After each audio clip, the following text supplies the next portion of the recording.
Hey everyone! This isn't easy for me to share, but some stories, they rot in your chest if you don't let them out. My name is Claire Hamilton. I'm 27 years old. I live in Chicago now, working as a copywriter for a tech startup downtown. Nice apartment, decent salary, plants on the windowsill. I actually remember to water.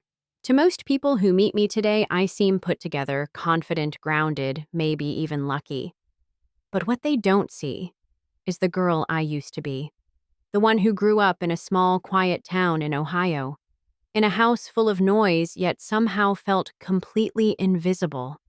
And this is about how I grew up in a home full of people and still felt completely alone.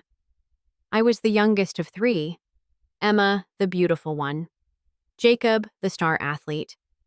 And me, I was just the extra. No one said it out loud, but I felt it in every look, every shrug, every quiet moment where I waited for someone to notice me. And they didn't. When I was 6, I won a spelling bee. I ran home with the certificate, my heart pounding, waiting to see Mom's face light up. She barely looked at it. She said, "Oh, that's nice, sweetie," while scrolling through Facebook photos of Emma's piano recital. That was the first time I realized some kids get applause, others get silence. Emma got to choose her birthday dinner every year. Jacob got steak. I got whatever was left in the fridge. I remember one winter our heater broke. It was freezing. Jacob got the space heater. Emma got the extra blanket. I got a "You're tough, Claire. You'll be fine." I wasn't fine. Every small slight, every forgotten parent-teacher conference, every time I got passed over, it stacked up like bricks in my chest. And the worst part, I believed them. I believed I wasn't worth the attention. By the time I was 10, I stopped telling them when I won things. Stopped trying to impress them. Stopped hoping they'd notice. Teaching myself that if I wanted to feel loved, I'd have to do it myself. At 15, I got a part-time job. No one noticed. At 16, I got into an early college program. No one came to the orientation. On the night of Emma's prom, I was home alone reading under a lamp while everyone else was taking photos in the front yard. I wasn't even asked to come outside. That was the moment something snapped. Not in anger, in resolve. If they wouldn't clap for me, I'd build my own stage. So I started saving. Studying harder. Dreaming of cities far away, of a life that didn't involve tiptoeing around people who forgot I existed. I didn't want revenge. I wanted peace. But I'll be honest, every achievement I've had since then, every scholarship, every acceptance letter, every degree, I imagined dropping them all in front of them and saying, "This is who you ignored." They didn't break me, but they sure as hell taught me how to survive without applause. And there's one more memory I've never told anyone. I was 16, sitting on the porch steps one summer night. Everyone else was inside laughing over a movie I wasn't invited to watch. I remember staring up at the stars, wondering if someone somewhere would ever look at me the way my parents looked at Emma, with pride, with joy. And in that moment, I whispered to myself, "You are not invisible. You are not unlovable. And one day, you will be seen." That night, I stopped being their daughter in my heart and started becoming the woman I was meant to be. This is where it all started. I poured myself into school. Books became my sanctuary. The library was my temple. Miss Kim, my 5th-grade teacher, was the first adult who really saw me. She said, "Claire, your writing, it has weight." No one had ever said I mattered before. At home, I became the background noise. Emma needed help with hair, Mom was there. Jacob needed gas money, Dad gave him cash. I needed a ride to debate club, Claire, can't you just walk? I did. In the rain, 4 miles, and no one asked why I came home soaked. One night, I made dinner for the whole family: pasta, garlic bread, even dessert. I was 13. They ate it without saying a word. Not a thank you, not a "this is good," just chewing, talking about Jacob's new football jersey. After dinner, I washed the dishes and cried into the sink. It was always like that. I became the fixer, the quiet one, the easy child. But the truth is, I was just surviving. I left home when I was 17. No dramatic farewell, no hugs, just a duffel bag, a one-way bus ticket to Indiana, and the quiet resolve that I would never need to come crawling back. I had been accepted into Ball State University majoring in English literature. Muncie wasn't glamorous, but to me, it was freedom. My dorm room, with its thin mattress and cinder block walls, felt like a palace compared to the silence and coldness I grew up in. But the ache didn't leave with the move. The first night there, I cried myself to sleep. Not out of fear, but out of familiarity. The silence of that room echoed the silence I'd known for years. No one from home called. No one asked if I got there safe. I walked to classes alone, ate alone, did my laundry at 3 a.m. just to avoid small talk. I was used to invisibility, but it still hurt. Sometimes I'd see groups of girls laughing in the quad and wonder if I had missed some secret lesson on how to belong, but I kept my head down. I threw myself into my studies like they were lifelines. Sophomore year, I declared a double major in English and communications. I started writing for the campus magazine late nights fueled by coffee and quiet defiance. I worked too. Morning shifts at the library, evening shifts waiting tables at a diner just off campus. I needed the money, yes, but more than that, I needed to prove that I could stand on my own. Some nights, I barely slept typing essays with frozen fingers in my dorm room while the radiator clanked uselessly. I ate ramen so often I could taste the difference between brands. But I didn't complain. I was building something. I remember during junior year, one of my professors, Dr. Jensen, pulled me aside after class. He said, "Claire, your voice is sharp, clean, honest. You ever consider writing for a living?" That was the first time anyone had ever told me I was meant for something. I said yes, before he even finished the question. That night, I walked home in the snow, tears in my eyes. Not because I was sad, but because I finally felt seen. The summer before senior year, I landed a remote internship with a tech publication in Chicago. It didn't pay much, but I didn't care. I was building something, a portfolio, a dream, a future that was mine alone. I'd spend hours rewriting articles, learning how to pitch, how to catch attention in a headline. I fell in love with the rhythm of it, the way words could move people. Senior year, I applied for a scholarship to study abroad, and somehow, I got it. 6 months in London, studying media theory and narrative craft, walking alone through museums, along the Thames, breathing in air that didn't feel heavy with history. I made friends there, real ones. They didn't know my past, didn't see me as the quiet girl. They saw my sarcasm, my late-night ramblings about poetry, my obsession with 90s movies. For the first time, I felt normal, like I belonged somewhere. I remember one night in London, sitting in a little cafe surrounded by warm lamplight and the scent of coffee, laughing until my sides ached. I thought, so this is what it feels like to be wanted. I graduated with honors in 2019, top 5% of my class. No one from my family came to the ceremony. I stood on that stage anyway, wearing a cheap rented gown and a smile that came from someplace deeper than pride. Because that day I wasn't thinking about who wasn't there. I was thinking about that girl at 16 staring up at the stars, promising herself she'd be seen. She made it. Now I live in Chicago. I work as a copywriter for a startup in the Loop. It's not glamorous, but it's mine. I walk to work. I write campaigns that make people feel something. I come home to a small apartment filled with plants and peace. And every so often I look in the mirror and say it out loud, "You did it," without them. Sometimes, on the loneliest nights, I still feel like that invisible girl. But then I look around at the walls I decorated myself, the books I bought with my own money, the photos of smiling faces I met along the way, and I remember, you don't need applause to matter. You don't need family to be whole. You just need to keep going. This is part 2 of my story. And I promise it's just getting started. It happened on a Tuesday. I was at my desk halfway through editing ad copy for a sustainable toothpaste brand when my phone buzzed. Unknown number. I never answer unknown numbers. But something told me to pick up. Hello. A pause. Then, Claire.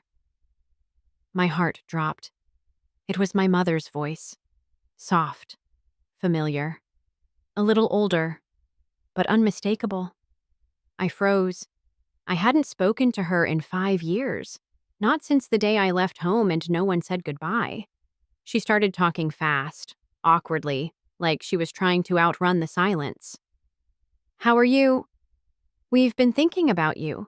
Emma's getting married next month and we'd love it if you came. Emma.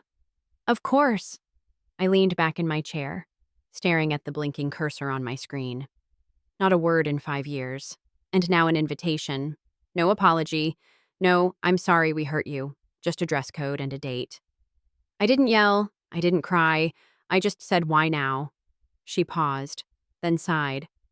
Well, it's important to the family. And Emma wants everyone there. Emma needs. Emma.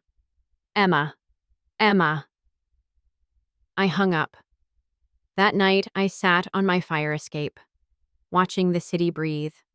I thought of all the birthdays they missed, the graduation, the job offers, the nights I cried myself to sleep, wishing someone would call. And now they want me back to smile for pictures. 2 days later, I got a message from Jacob. Same tone, same pitch. Hey, I know things were rough, but we're family. We should move on. Come to the wedding. Family. Funny how that word only comes up when they want something. I didn't reply. Then came the card. Thick envelope, gold embossed, Claire in cursive, inside an invitation, plus a handwritten note. It would mean a lot to us if you were there. Love, Mom. No acknowledgement, no ownership, just expectations. I sat with that card for hours, tried to feel something, anger, sadness, nostalgia, but all I felt was tired. Tired of being summoned. Tired of being forgotten until it's convenient to remember me. That night, I looked through old photo albums I'd buried in a drawer. Pictures of Emma at recitals, Jacob with trophies, birthday parties I didn't remember attending. In most of the photos, I was blurry off to the side, half-cropped, a ghost. I poured a glass of wine, then 2, sat on the floor of my apartment surrounded by flickering candles and memories I didn't ask for. A voicemail came in around midnight. It was Dad. He never called, never texted. Hey, kiddo, your mom said she called. We'd love to see you. It's been too long. Too long. They had every chance, every birthday, every holiday, every quiet moment when I needed a hug or a word or just someone to show up. And they chose silence. So I wrote a letter, not to send, just for me. Dear Mom, I'm glad you remember my name. I'm glad Emma wants me in her photos, even if I was never in her life. But I've spent years stitching myself together after what you tore apart. And I refuse to be the quiet shadow in someone else's celebration. I'm not coming, not because I'm angry, but because I've finally learned how to protect my peace. I burned that letter in my kitchen sink, watched the flames curl around the edges until it was nothing but ash. That weekend, while they posed under flower arches and toasted champagne, I hiked alone along Lake Michigan. I wore sneakers, not heels. I laughed loudly with strangers I met on the trail. I took photos, smiled with my whole face, ate ice cream from a food truck with sprinkles. And for the first time in a long time, I didn't feel left out. I felt free. This is part 3 of my story. And the silence, it's finally mine to keep. It was almost a year later. I was thriving. Living in the same cozy studio in Lincoln Park, warm wood floors, a small balcony with a potted herb garden, and my cat, Leo, who had more attitude than half the people I knew. Work was stable. I'd just wrapped a freelance campaign with a tech startup and had 3 more lined up. I was finally content. Not happy every day, but grounded. Then the message came. It was a Sunday morning. I had just brewed my favorite hazelnut coffee and opened my laptop to finish a proposal. A ding, unknown sender. But this time, it wasn't just a wedding invite or a passive-aggressive guilt trip. It was Emma. "Claire, please call me. It's urgent." I stared at it for a full minute. She hadn't spoken to me since that day I declined her wedding. Hadn't even liked a post. Nothing. But now, urgent. I didn't respond. An hour later, my phone rang. It was Jacob. I let it go to voicemail. He left a message. "Claire, it's about Dad. Please, call us." My stomach tightened. I hadn't thought about Dad in months. He was always the quiet one, not cruel, but complicit. The kind of man who watched pain happen and never asked why. Still, the idea of something happening to him stirred something old in me. I called back. Emma picked up. Her voice was shaky, but not from tears. From desperation. "Claire, Dad had a stroke. He's okay mostly, but we need help. He can't manage the bills. Mom's overwhelmed. Jacob's got the twins and work. I can't do this alone." I didn't speak. She continued. "We know you're stable now. You're good with money. You always were. Please, we need you." I almost laughed. They didn't need me when I was 15 and couldn't afford lunch. They didn't need me when I moved to Chicago with 1 suitcase and no job. But now that they were drowning suddenly, I was dependable, responsible, valuable. I told her I'd think about it, hung up. And then I cried. Hard. Not for them. For me. For the girl who once begged to be seen and now only mattered as a bank account. The next day, I drove to my old hometown. Just to see. Just to remind myself. The house hadn't changed. Same chipped paint. Same porch swing that creaked louder than it swung. Mom answered the door. Her eyes welled up, but I didn't hug her. Inside, everything looked smaller. The walls that once felt suffocating now just looked tired. Dad was on the couch, pale and distant. He tried to smile. "Hi, kiddo." I nodded. Emma launched into logistics. Medical bills, mortgage payments, groceries, gaps in coverage. She handed me a folder thick with paper's debt statements. Then she looked at me hopeful. "You've got a good job now, right?" I took a breath, looked around the room, at the photos still hanging. All Emma, all Jacob, not a single one of me. And I smiled. Not kindly, but calmly. "I'm sorry. I can't help you." Emma blinked. "What, Claire, your family?" I stood. "Exactly. And you taught me what that word really means." Mom's voice cracked. "We didn't mean to hurt you. But you did, again and again, and now that you're uncomfortable, you remember me." I walked to the door, Leo's carrier in one hand, my coat in the other. Before I left, I turned. "I hope Dad recovers. I truly do. But I will not sacrifice the peace I bled for, just to fix the house that forgot I existed." Then I left. The sun was setting over the neighborhood. I didn't cry this time. I didn't even look back. That night, I lit a candle in my apartment, sat cross-legged on the floor with Leo purring beside me. I journaled 4 pages, every word a boundary, every sentence a promise to myself. This is part 4 of my story. And this time, I'm not the one left behind. I'm the one who walked away on purpose. It happened 6 months later. A letter, handwritten, folded inside a pale blue envelope with no return address, just my name in careful cursive. Claire. At first, I almost threw it away.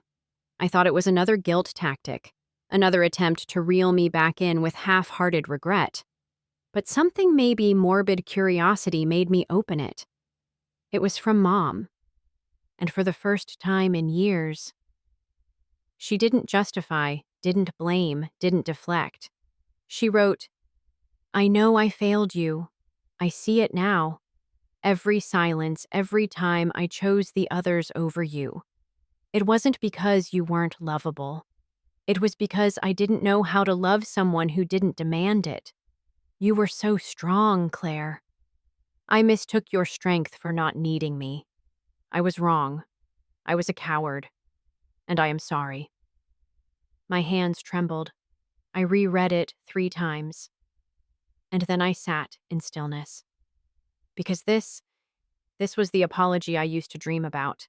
The one I wanted on birthdays, on lonely nights in college, on every milestone where their absence felt like a scar. But now it felt like flowers on a grave. Meaningful, but too late to bring anything back. I didn't respond right away.